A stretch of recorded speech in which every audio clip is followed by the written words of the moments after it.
दोस्तों, क्रिकेट की दुनिया में इस वक्त सबसे बड़ा सवाल यही है, एशिया कप 2025 में आखिर टीम इंडिया की प्लेइंग 11 कैसी होगी। और सबसे चौंकाने वाली बात यह है कि इस बार यूएई जैसे छोटे विरोधी के खिलाफ भी बीसीसीआई ने ऐसा 11 खिलाड़ी चुना है जिसने दुनिया के हर क्रिकेट फैन की धड़कनें तेज कर दी हैं। तीन बड़े खिलाड़ी टीम से बाहर कर दिए गए, कई नामों को लेकर बवाल मच चुका है और अब सबसे बड़ा सवाल यह है, कौन करेगा ओपनिंग, कौन होगा विकेट कीपर और कौन बनेगा असली फिनिशर। आज की इस वीडियो में हम आपको बताएंगे भारत की फाइनल प्लेइंग 11, हर खिलाड़ी का रोल और क्यों चुना गया ये घातक कॉम्बिनेशन। तो बने रहिए वीडियो के आखिर तक, क्योंकि ये एनालिसिस आपको कहीं और नहीं मिलेगा। नमस्कार दोस्तों, स्वागत है आपका हमारे चैनल पर, जहां हम क्रिकेट की हर धड़कन को आपके सामने लाते हैं। एशिया कप 2025 का आगाज होने में अब बस चंद दिन बाकी हैं और भारतीय क्रिकेट फैंस का उत्साह 7वें आसमान पर है। ये वो टूर्नामेंट है जहां भारत ने हमेशा अपनी बादशाहत साबित की है और इस बार भी सूर्य कुमार यादव की कप्तानी में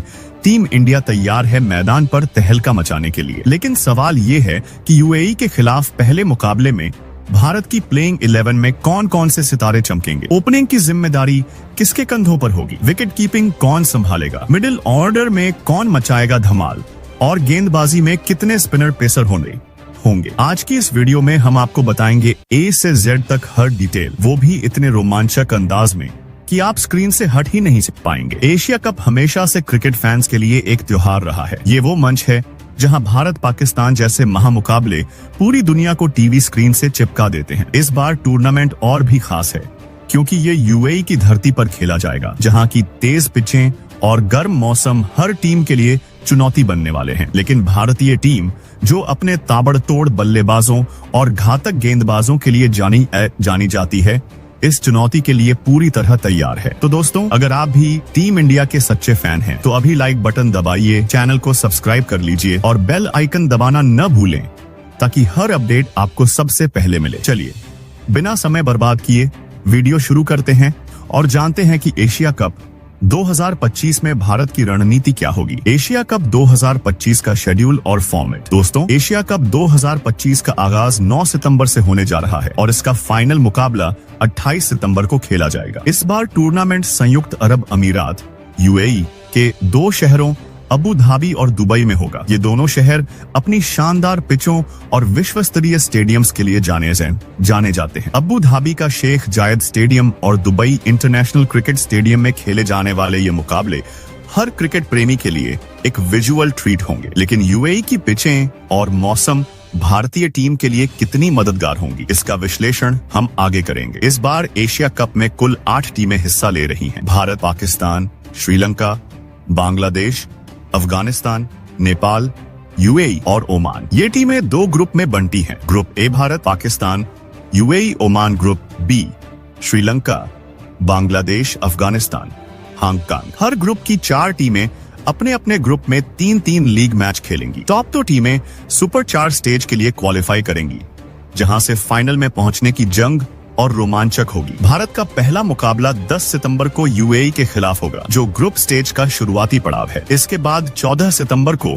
क्रिकेट की दुनिया का सबसे बड़ा महायुद्ध भारत वर्सेस पाकिस्तान। ये वो मुकाबला है जिसका इंतजार पूरी दुनिया को रहता है। जब भारत और पाकिस्तान आमने सामने होते हैं तो क्रिकेट फैंस अपने सारे काम धंधे छोड़कर टीवी स्क्रीन से चिपक जाते हैं। और फिर 19 सितंबर को भारत का सामना अफगानिस्तान से होगा, जो राशिद खान जैसे स्पिनरों के साथ किसी भी टीम के लिए खतरा बन सकती है। लाइव स्ट्रीमिंग और टाइमिंग। भारत में आप इन सभी मुकाबलों को भारतीय समयानुसार शाम 7:30 से लाइव देख सकते हैं। अगर आप मोबाइल पर मैच देखना चाहते हैं तो JIO Hotstar, Sony alive app download कर लीजिए। और अगर आप टीवी पर बड़े स्क्रीन का मजा लेना चाहते हैं तो सोनी स्पोर्ट्स नेटवर्क सोर्स पर लाइव प्रसारण उपलब्ध होगा। ये टाइमिंग भारतीय फैंस के लिए परफेक्ट है क्योंकि शाम का समय सभी के लिए सुविधाजनक होता है। तो अपने दोस्तों और परिवार के साथ मिलकर इस क्रिकेट के त्योहार का लुत्फ उठाने के लिए तैयार हो जाइए। दोस्तों, एशिया कप का इतिहास भारत के लिए गर्व करने वाला रहा है। 1984 में शुरू हुआ ये टूर्नामेंट अब तक 15 बार आयोजित हो चुका है और भारत ने इसमें 7 बार खिताब जीता है, जो किसी भी टीम से ज्यादा है। की ताकत हमेशा से उसका मजबूत बैटिंग लाइनअप और घातक गेंदबाजी रही है। चाहे सचिन तेंदुलकर का 1990 का शतक हो या विराट कोहली का 2018 में धमाकेदार प्रदर्शन। भारत ने हर बार इस टूर्नामेंट में अपनी छाप छोड़ी है, लेकिन इस बार सूर्य कुमार यादव की कप्तानी में क्या भारत फिर से इतिहास रचेगा? ये सवाल हर फैन के दिमाग में है, अनामारी है। पिछले कुछ एशिया कप में भारत का प्रदर्शन शानदार रहा है। 2018 में रोहित शर्मा की कप्तानी में भारत ने खिताब जीता था और 2023 में भी भारत ने श्रीलंका को फाइनल में हराकर ट्रॉफी अपने नाम की थी। लेकिन इस बार चुनौती आसान नहीं होगी। पाकिस्तान की तेज गेंदबाजी, श्रीलंका के स्पिनर और अफगानिस्तान की मिस्ट्री स्पिन भारत के लिए टक्कर देने वाली है। फिर भी भारतीय टीम की गहराई और प्रतिभा को देखते हुए फैंस को भरोसा है कि सूर्य कुमार यादव और गौतम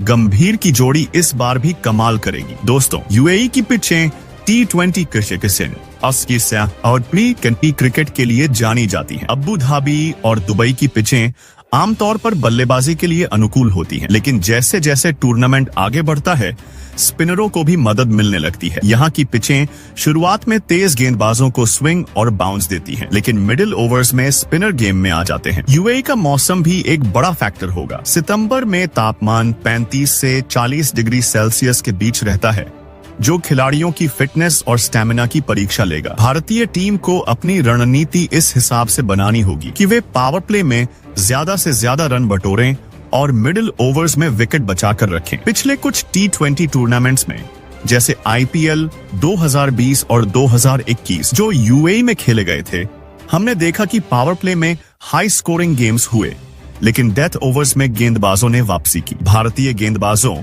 खासकर जसप्रीत बुमराह और अर्शदीप सिंह को डेथ ओवर्स में अपनी यॉर्कर और स्लोअर गेंदों का इस्तेमाल करना होगा। वहीं बल्लेबाजों को पावर प्ले में आक्रामक रुख अपनाना होगा ताकि बाद में स्पिनरों के खिलाफ दबाव कम हो। क्या सूर्य कुमार यादव की रणनीति इन कंडीशंस को ध्यान में रखकर बनी होगी? इसका जवाब हमें 10 सितंबर को यूएई के खिलाफ पहले मैच में मिलेगा। अब आते हैं उस सवाल पर जिसका इंतजार हर क्रिकेट फैन को है। यूएई के खिलाफ टीम इंडिया की प्लेइंग 11 में कौन कौन से खिलाड़ी होंगे? दोस्तों, सिलेक्टर्स ने इस बार ऐसी घातक 11 चुनी है जो मैदान पर तहलका मचाने को तैयार है। बीसीसीआई ने एशिया कप 2025 के लिए यूएई के खिलाफ टीम इंडिया की प्लेइंग एक्साई का खास किया खुलासा, जिसमें युवा जोश और अनुभव का शानदार मिश्रण है, लेकिन प्लेइंग 11 तरीन है। चुनना कप्तान सूर्य कुमार यादव और कोच गौतम गंभीर के लिए आसान नहीं था, क्योंकि हर खिलाड़ी अपने आप में एक गेम चेंजर है। तो आइए एक एक खिलाड़ी के प्रदर्शन, आंकड़ों और उनकी भूमिका पर विस्तार से नजर डालते हैं। अभिषेक शर्मा, ओपनर। अभिषेक शर्मा ने अपनी विस्फोटक बल्लेबाजी से सबका ध्यान खींचा है। 8 T20 इंटरनेशनल मैचों में उन्होंने 235 रन बनाए हैं। स्ट्राइक रेट 168.70 के साथ आक्रामक अंदाज और पावर प्ले में बड़े शॉट्स खेलने की काबिलियत उन्हें खतरनाक बनाती है। IPL 2024 में सनराइजर्स हैदराबाद के लिए उन्होंने कई तूफानी पारियां खेली, जिसके बाद बीसीसीआई ने उन्हें एशिया कप के लिए चुना। अभिषेक की खासियत है कि वो नई गेंद पर बिना डरे बड़े शॉट्स खेलते हैं और गेंदबाजों की लय बिगाड़ देते हैं। यूएई की फ्लैट पिचों पर उनकी आक्रामकता भारत को तेज शुरुआत दिला सकती है, लेकिन सवाल ये है कि क्या वो संजू सैमसन के साथ ओपनिंग करेंगे या गिल को मौका मिलेगा? संजू सैमसन विकेट कीपर बल्लेबाज। संजू सैमसन का नाम सुनते ही फैंस के चेहरे पर मुस्कान आ जाती है। 27 T20 इंटरनेशनल में 537 रन और 141.8 का स्ट्राइक रेट उनकी विस्फोटक क्षमता को दर्शाता है। संजू न सिर्फ बल्ले से कमाल करते हैं, बल्कि विकेटों के पीछे भी तेज और चुस्त हैं। उनकी क्विक स्टंपिंग और कैच पकड़ने की काबिलियत भारत को अतिरिक्त फायदा देती है। मिडिल ओवर्स में संजू स्ट्राइक रोटेट करने के साथ साथ बड़े शॉट्स भी खेल सकते हैं, जो यूएई की पिचों पर बेहद जरूरी होगा। लेकिन क्या वो ओपनिंग करेंगे या मिडिल ऑर्डर में खेलेंगे, ये कप्तान सूर्या का बड़ा फैसला होगा। शुभमन गिल, बल्लेबाज। शुभमन गिल क्रिकेट के तीनों फॉर्मेट में अपनी क्लास दिखा चुके हैं। 14 T20 इंटरनेशनल में 335 रन, स्ट्राइक रेट 147.15 और 1 शतक के साथ गिल मिडिल ऑर्डर में स्थिरता लाते हैं। उनकी तकनीक और टाइमिंग नई गेंद के खिलाफ शानदार है और वो सिचुएशन के हिसाब से आक्रामक या डिफेंसिव खेल सकते हैं। यूएई की पिचों पर जहां शुरुआत में तेज गेंदबाजों को मदद मिलती है, गिल का तकनीकी खेल भारत को मजबूती देगा। लेकिन क्या उन्हें ओपनिंग का मौका मिलेगा या नंबर 3 पर उतरेंगे? फैंस को इस सवाल का जवाब बेसब्री से चाहिए। तिलक वर्मा, बल्लेबाज। तिलक वर्मा मिडिल ऑर्डर का उभरता हुआ सितारा है। 16 T20 इंटरनेशनल में 366 रन और 139.17 का स्ट्राइक रेट उनकी कंसिस्टेंसी दिखाता है। लेफ्ट हैंडर होने के नाते वो गेंदबाजों के लिए अलग चुनौती पेश करते हैं। तिलक की सबसे बड़ी ताकत है दबाव में शांत रहना और गेंदबाजी के हिसाब से अपने शॉट्स चुनना। आईपीएल और इंटरनेशनल लेवल पर उनकी परफॉर्मेंस ने बीसीसीआई को प्रभावित किया है। यूएई में जहां मिडिल ओवर्स में स्पिनर हावी हो सकते हैं, तिलक की स्पिन खेलने की काबिलियत भारत के लिए गेम चेंजर हो सकती है। सूर्य कुमार यादव, कप्तान बल्लेबाज। सूर्य कुमार यादव यानी T20 क्रिकेट का 360 डिग्री मास्टर। 60 T20 इंटरनेशनल में 2141 रन, 171.55 का स्ट्राइक रेट, 4 शतक और 17 अर्धशतक, ये आंकड़े अपने आप में उनकी बादशाहत बयां करते हैं। सूर्या का अनोखा खेलने का अंदाज, चाहे स्कूप शॉट हो या लॉफ्टेड कवर ड्राइव, गेंदबाजों को परेशान करता है। कप्तान के तौर पर उनकी रणनीति और मैदान पर आक्रामकता भारत को नई ऊंचाइयों तक ले जा सकती है। यूएई की पिचों पर जहां मिडिल ओवर्स में बड़े शॉट्स की जरूरत होगी, सूर्या का रोल अहम होगा। लेकिन क्या वो नंबर 4 पर खेलेंगे या नंबर 5 पर, ये देखना दिलचस्प होगा। रिंकू सिंह, बल्लेबाज। रिंकू सिंह डेथ ओवर्स के सुपरस्टार हैं। 15 T20 इंटरनेशनल में 356 रन और 176.50 का स्ट्राइक रेट उनकी फिनिशिंग स्किल्स को दर्शाता है। आईपीएल में कोलकाता नाइट राइडर्स के लिए उनकी तूफानी पारियों ने उन्हें रातों रात स्टार बना दिया। रिंकू की खासियत है कि वो आखिरी ओवर्स में दबाव में भी बड़े शॉट्स खेल सकते हैं। यूएई की पिचों पर जहां डेथ ओवर्स में रन बनाना मुश्किल हो सकता है, रिंकू भारत के लिए तुरुप का इक्का साबित हो सकते हैं। हार्दिक पांड्या, ऑलराउंडर। हार्दिक पांड्या वो नाम है जो किसी परिचय का मोहताज नहीं। 90 T20 इंटरनेशनल में 1348 रन और 73 विकेट उनके ऑलराउंड कौशल को दिखाते हैं। बल्ले से उनका स्ट्राइक रेट 190.93 है और गेंदबाजी में वो मिडिल ओवर्स में ब्रेक थ्रू दिला सकते हैं। हार्दिक की फिटनेस और फॉर्म इस टूर्नामेंट में भारत के लिए गेम चेंजर होगी। यूएई की पिचों पर जहां ऑलराउंडर का रोल अहम होता है, हार्दिक की मौजूदगी भारत को बैलेंस देगी। लेकिन क्या वो डेथ ओवर्स में गेंदबाजी करेंगे या सिर्फ बल्ले से कमाल दिखाएंगे? शिवम दुबे, ऑलराउंडर। शिवम दुबे ने हाल के दिनों में अपनी पावर हिटिंग से सबको प्रभावित किया है। 21 T20 इंटरनेशनल में 276 रन और 145.11 का स्ट्राइक रेट उनकी ताकत दिखाता है। इसके अलावा वो 6 विकेट भी ले चुके हैं। आईपीएल 2024 में चेन्नई सुपर किंग्स के लिए उनकी ताबड़तोड़ पारियां और उपयोगी गेंदबाजी ने बीसीसीआई को उन्हें चुनने के लिए मजबूर किया। यूएई की फ्लैट पिचों पर शिवम का लंबे छक्के मारने का हुनर भारत को बड़े स्कोर तक पहुंचा सकता है। Varun Chakravarthy, spinner. Varun Chakravarthy mystery spin के मास्टर हैं। 12 T20 इंटरनेशनल में 14 विकेट और 6.75 की इकोनॉमी उनकी प्रभावशीलता दिखाती है। उनकी गुगली और कैरम बॉल बल्लेबाजों को कंफ्यूज करती हैं। जब विपक्षी टीम में हार्ड हिटर बल्लेबाज हों, तो वरुण जैसे स्पिनर गेम का रुख बदल सकते हैं। बीसीसीआई ने उन्हें बैकअप स्पिनर के तौर पर चुना है और यूएई की पिचों पर उनकी मिस्ट्री भारत के लिए फायदेमंद हो सकती है। जसप्रीत बुमराह, पेसर। जसप्रीत बुमराह यानी दुनिया के नंबर 1 तेज गेंदबाज। 62 T20 इंटरनेशनल में 74 विकेट और 6.55 की इकोनॉमी उनकी बादशाहत बयां करती है। उनकी यॉर्कर, सटीक लाइन लेंथ और दबाव में कूल रहने की काबिलियत उन्हें हर कप्तान की पहली पसंद बनाती है। यूएई की पिचों पर जहां पावर प्ले और डेथ ओवर्स में तेज गेंदबाज अहम होते हैं, बुमराह भारत के लिए गेम चेंजर होंगे। Arshdeep Singh, pacer. Arshdeep Singh left arm pacer हैं जिन्होंने 44 T20 इंटरनेशनल में 62 विकेट लिए हैं। उनका इकोनॉमी रेट 8.39 है और डेथ ओवर्स में उनकी यॉर्कर राइट हैंडेड बल्लेबाजों को परेशान करती है। अर्शदीप का लेफ्ट आर्म एंगल और दबाव में कूल रहने की काबिलियत उन्हें भारत की गेंदबाजी यूनिट का अहम हिस्सा बनाती है। ओपनिंग अभिषेक और संजू की जोड़ी पावर प्ले में आक्रामक शुरुआत देगी। यूएई की फ्लैट पिचों पर ये दोनों गेंदबाजों पर हावी हो सकते हैं। मिडिल ऑर्डर गिल, तिलक और सूर्या स्थिरता और विस्फोटक बल्लेबाजी का मिश्रण देंगे। गिल की तकनीक और सूर्या की 360 डिग्री बल्लेबाजी भारत को पाव को बड़े स्कोर तक ले जाएगी। फिनिशर रिंकू और हार्दिक डेथ ओवर्स में तहलका मचाएंगे, खासकर जब रन रेट बढ़ाने की जरूरत होगी।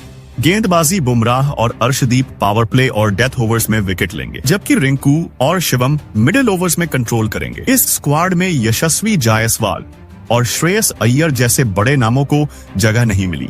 जिसने फैंस के बीच बहस छेड़ दी है। यशस्वी की आक्रामक ओपनिंग और श्रेयस की मिडिल ऑर्डर में फिनिशिंग स्किल्स को देखते हुए कई फैंस सिलेक्टर्स के फैसले से हैरान हैं। लेकिन बीसीसीआई का मानना है कि अभिषेक शर्मा और तिलक वर्मा जैसे युवा खिलाड़ी मौजूदा फॉर्म और T20 फॉर्मेट की जरूरतों के हिसाब से बेहतर है। सवाल ये है कि क्या सिलेक्टर्स का ये फैसला सही है? क्या यशस्वी और श्रेयस की जगह कोई और ले सकता है? नीचे कमेंट में अपनी राय जरूर बताएं। भारत वर्सेस यूएई, रणनीति और परिदृश्य। यूएई के खिलाफ पहला मैच भारत के लिए आसान लग सकता है, लेकिन क्रिकेट में कुछ भी हल्के में नहीं लिया जा सकता। यूएई की टीम भले ही अंडरडॉग हो, लेकिन उनकी घरेलू कंडीशंस और कुछ अनुभवी खिलाड़ी भारत को चुनौती दे सकते हैं। भारत की रणनीति होगी पावर प्ले में ज्यादा से ज्यादा रन बटोरना और मिडिल ओवर्स में विकेट बचाना। गेंदबाजी में बुमराह और अर्शदीप शुरुआत में विकेट निकालकर यूएई को दबाव में ला सकते हैं, जबकि कुलदीप और अक्षर मिडिल ओवर्स में रन रोकेंगे। दोस्तों, ये थी एशिया कप